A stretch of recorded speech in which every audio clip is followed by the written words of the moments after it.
او موږ په دې مجبور نه کی چې د دوی د عمل په مقابل کې موږ عکس العمل وکړو او د افغانانو عکس العمل دنیاوالو ته معلوم دی، په تاریخ کې معلوم دی. د مهاجرینو په سر د طالبانو پاکستان جنجال زیات شو.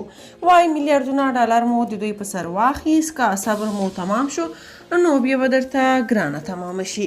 جزئیات همدلته وګورئ او چینل سبسکرایب کړئ. بلکې دا یو وسیله د خپل بزنس او تجارت ګرځولې ترڅو له نړیوالو نه پیسې پرې راټولي. د طالبانو حکومت د بهرنی چارو وزارت مرستیال شیر محمد عباس ستانکزي پاکستان ته خبرداری ورکړی چې د افغان کډوالو پر وړاندې خپله رویه بدله کړي، ګنې دوی به یې پر وړاندې سخت غبرګون وښیي. ستانکزي چې نن په کابل کې د افغانستان راتلونکي اقتصادي پراختیا په تړاو نړیوال کنفرانس تر عنوان لاندې جوړ شوی و غونډې ته خبرې کولې.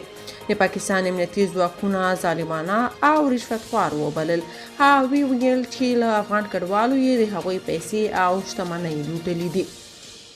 هغه له پاکستانه د افغان کډوالو اخراج ظالمانه او یو طرفه پریکړه وبلله او زیاته یې کړه دا ډول اخراج د ګاونډیتوب او ټولو نړیوالو اصولو خلاف دي. نوموړی وایي کوم تصمیم چې دوی نیولی دا یو ظالمانه تصمیم دی، موږ یې په کلکو ټکو غندو. هیچاته حق نه ورکوو چې زموږ په خویندو ورونو ماشومانو داسې ظلم وکړي لکه څه ډول یې چې د پاکستان امنیتي ځواکونه کوي. موږ ډیر زغم وکړ، له حوصلې مو کار واخیست او شدید عکس العمل مو ونه ښوده.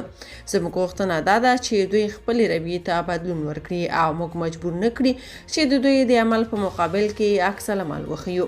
ستانکزي دا هم وویل چې پاکستان افغان کډوالو یو وسیله ګرځولې چې له نړۍ پرې میلیارډونه ډالر ترلاسه کړي او د افغان کډوالو له وجوده یې ډېرې مالي ګټې په لاس راوړي دي، خو پر افغان کډوالو یې 1% هم نه دي ویشلي. هغه وویل پاکستان چې کوم غلطو خبرو او کړنې د افغانستان لپاره کاروي، امارت اسلامي له ډېرې حوصلې څخه کار اخیستی، خو دا حوصله هم ختمیږي، مقصد بیا به د تاوان سره مخ شي.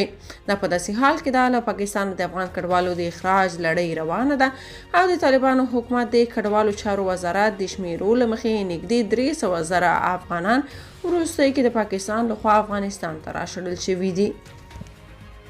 که تاسو په دې اړه څه نظر لرئ په کومنټ کې شریک او چینل سبسکرایب کړئ.